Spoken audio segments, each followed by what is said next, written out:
The current instability of the factual is a deliberate, century-old evolution. We are witnessing a strategy rooted in the early 20th century. In March 2017, the United States Senate Select Committee on Intelligence held an open expert hearing. Digital forensic evidence of election interference was presented to the public, moving the abstract threat of foreign influence into the realm of documented reality. We are living in the apocryphal era. It is a time defined by doubtful authenticity, where the sheer volume of available information generates suspicion and paralysis. Academic research identifies a severe definitional fog surrounding this crisis. In public discourse, the terms fake news, propaganda, and disinformation are often used interchangeably, regardless of their specific operational meanings. This lack of clarity leads to the assumption that disinformation is simply the spontaneous generation of perfect lies injected directly into the minds of a population. To understand the threat, we must isolate the terms. Propaganda is a neutral process, the deliberate attempt to communicate and persuade. It acquires moral weight through the intent and goals of those organizing the process. Disinformation is a methodical, bureaucratic intelligence discipline. It weaponizes partial truths and doctored provenance to systematically corrode a target society's capacity to evaluate evidence. Active measures target the epistemic order, the shared, trusted systems a democracy uses to distinguish a fact from a lie. This diagram maps the architecture of active measures. The first node is the bureaucracy. Disinformation operations are the methodical output of large, pragmatic intelligence agencies. They are designed for organized political warfare, operated by career professionals with evaluation metrics, budgets, and operational histories. The bureaucracy manufactures the second node, the payload. Effective payloads must respond to reality. The material usually consists of verifiable facts wrapped in forged provenance. In 1960, Soviet intelligence drafted pamphlets documenting racial violence against African Americans. The accounts of lynchings from Tennessee to Texas were entirely accurate, verifiable events. The operation relied on a smaller lie flanking the truth. The KGB distributed these pamphlets across African countries under the forged cover of a non-existent African American activist group. This operational architecture remains intact today. Modern hack-and-wheat campaigns steal genuine private correspondence, then leak those factual documents for a specifically engineered malicious effect. Because the core content is factually true, the operation survives initial public scrutiny. The perpetrator weaponizes truth to serve their own strategic interests. The payload is inert without the final node, the amplifier. We must reject the hypodermic needle model, assuming a passive audience is simply infected. The reality is audience co-production.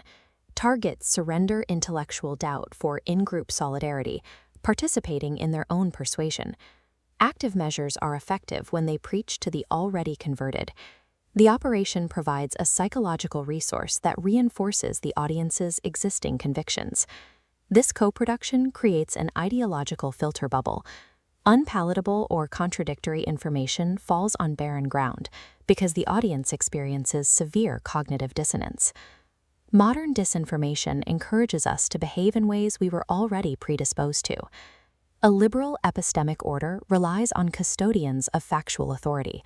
Institutions like empirical science, criminal justice, and investigative journalism prize evidence over emotion. Active measures act as a slow-acting acid applied to these pillars, eroding public trust in the mechanisms we use to verify reality. This erosion is often achieved through silent measures. A successful intelligence operation can reach a specific target audience and alter their perception without ever facing open public scrutiny.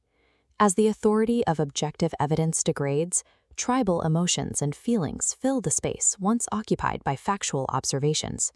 With the mechanisms for establishing truth gone, the only remaining way to categorize the world is through the binary of friend and foe. For decades, active measures required slow-moving, labor-intensive espionage. The digital revolution created operations that are highly active and significantly less measured. Networked computers introduced vulnerabilities baked into the infrastructure. Intelligence agencies can now target physical machines and supply chains alongside human minds. The 2010s internet subculture of radical transparency and anonymity provided an ideal environment for foreign intelligence. State actors began cloaking their operations in the aesthetic of digital activism. The rise of whistleblower celebrity culture created a massive distraction.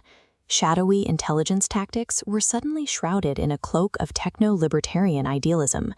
To trigger audience co-production, agencies deployed automated bots and sock puppet accounts. These functioned as the online equivalent of a television laugh track, faking audience consensus to provoke real human amplification. In earlier conflicts, like the Falklands War, states relied on traditional media control to maintain a coherent narrative about the justification for combat. The internet provided a mass-scalable interface for industrial-scale deception. This chart illustrates the metrics trap. Large intelligence bureaucracies demand data to prove their operations are working. But in the digital age, the engagement metrics generated by online disinformation are often heavily manipulated.